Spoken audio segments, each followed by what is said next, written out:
Hyderabad metro మొత్తం ఒక ఆయన అయితే 2 hours 41 minutes 31 seconds కంప్లీట్ చేశాడు. సో మనం ఎంత కంప్లీట్ చేస్తామో చూద్దాం. ఆయన కంటే తక్కువ టైంలో మనం కంప్లీట్ చేద్దాం. ఇంకా వెళ్దాం. మియాపూర్ నుంచి ఎల్బీ నగర్ రావడానికి చాలా టైమే పట్టింది. మనం ఇప్పుడైతే ఎల్బీ నగర్ లో ఉన్నాం. మియాపూర్ నుంచి ఎల్బీ నగర్ రావడానికి జస్ట్ 47 minutes పట్టింది. ఎల్బీ నగర్ నుంచి MGBSకి వెళ్తున్నాం, ఎందుకంటే గ్రీన్ లైన్ ఎక్కాలి కాబట్టి.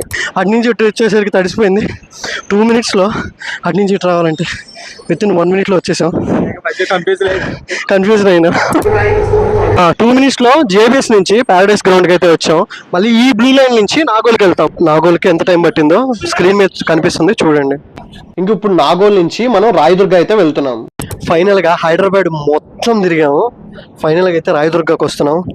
టైం చూడండి, సెకండ్స్తో కల్లా కౌంట్ కూడా ఉంది. సో చెక్ చేయండి, ప్రతి ఒక్క వీడియోలో టైం టు టైం ఉంది.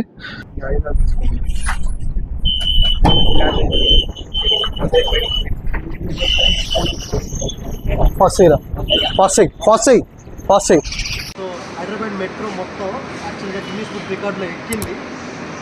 2 hours 41 minutes 31 seconds వాళ్ళు బీట్ చేశారు.